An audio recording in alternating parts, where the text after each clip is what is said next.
touring schedule Japanese band. Would you bring the... Because they just stopped everywhere. Why on earth did you stop at so many places in Japan? Why so long? Get to all the kids we can get to, you know. Get to all the audiences we could. Now we played a lot of places that I haven't even had concerts before. I haven't had rock and roll concerts. In a couple of cities we played, so I think it's good to get to all the kids we could. What was the reaction like? It was really, in the beginning, you know, they just stood there, you know, wouldn't say a word, you know. But then at the end, by the end of the show, they really got going. Is that right? Yeah. Were they like familiar with your material and stuff? Yeah, there was a couple, a few. Not. There's only maybe 300, 400 kids, so yeah, it was alright though. Is this kind of, can you make money off this kind of thing though? Yeah, sure. Really? Yeah. And like, where are you touring regularly these days? In Europe, because I live in Paris. Oh, is that right? Yeah. Why Paris? I don't know, I've been living there for the last couple of years. I know, I'm doing a film there.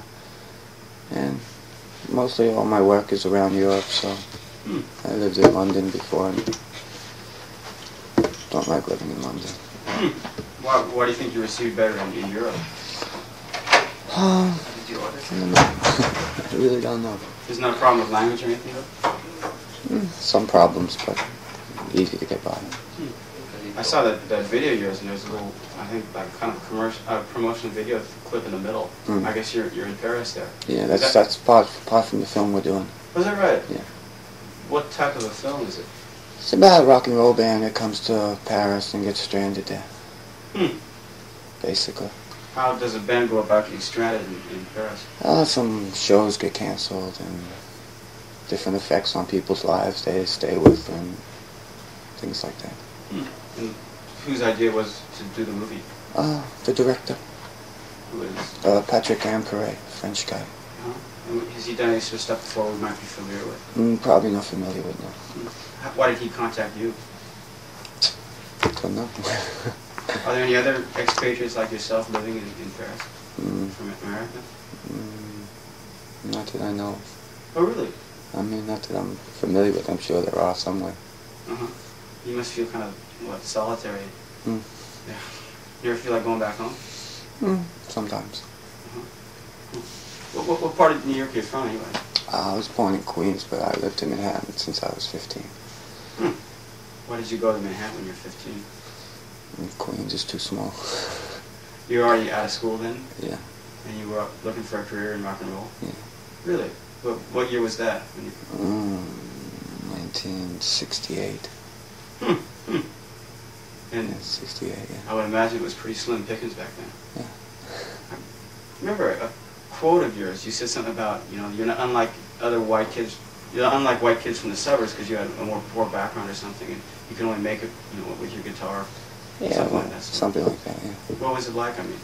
Well, you know, my parents, I lived with my mother and my sister. We didn't have much money, you know. We lived in one-room apartment, you know, for, you know, as long as I can remember.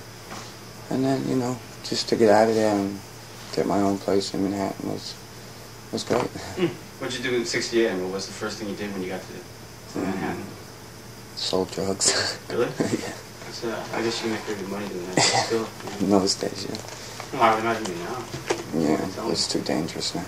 You mean it wasn't dangerous back then? You know, there wasn't no, you know, there wasn't people. Everybody had to carry guns and all that kind of stuff.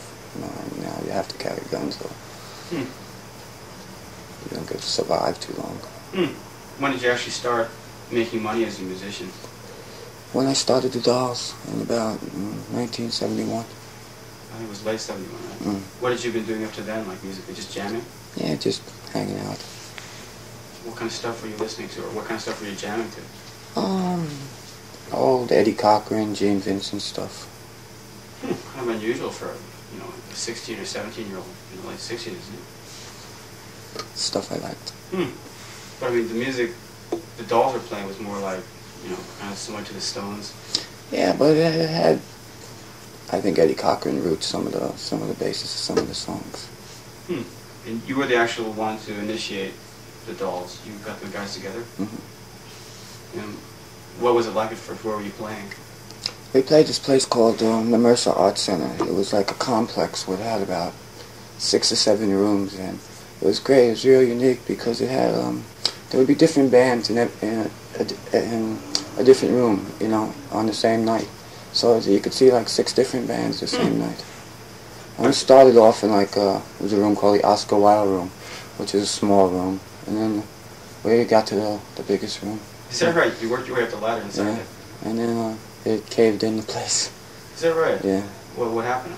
There was a hotel behind it called the Broadway Central, and the whole thing just caved in one night. What kind of other bands were performing there when you were starting to work your way up? It was let me think. Suicide, Alan Vega, Eric Emerson, Blondie before she was Blondie. They called the Stilettos. A few other bands I can't remember. Do you think you were influenced by them, or you influenced them, or was there much interaction between you? Everybody was influenced by each other. You were all friends, everybody knew each other. Could you actually make money playing at a place like that? Well, the first couple of times we played there, we made about $7 between us, but then it got better. And what did you do after that, after the Mercer Arts Center? We went to England. Somebody invited us to England. We were together like maybe 6 months, and then we played in front of 30,000 people with Rod Stewart at Wembley Pool. And we did a tour of England, and then we came back and started making a record. I actually kind of think of you, at the time, I guess you sounded a little bit like the Faces then. Same brand of rock and roll. Basically something like that, but not the same.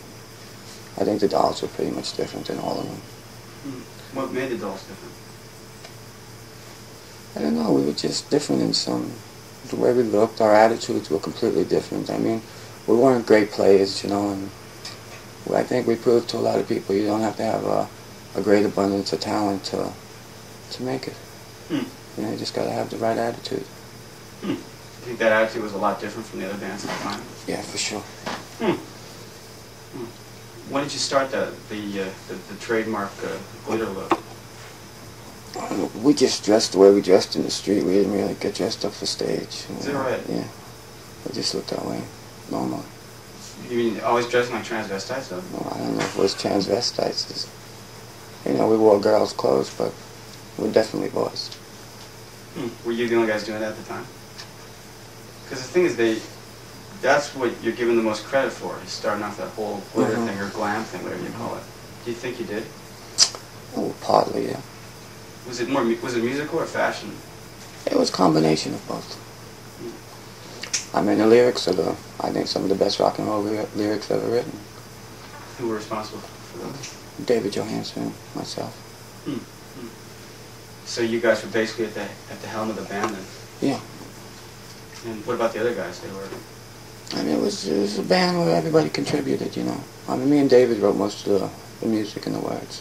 And did David come from the same sort of background as you? Yeah, well, he came from Staten Island, and he moved to, you know, he lived in the East Village. We all lived in the East Village. Yeah, basically, yeah.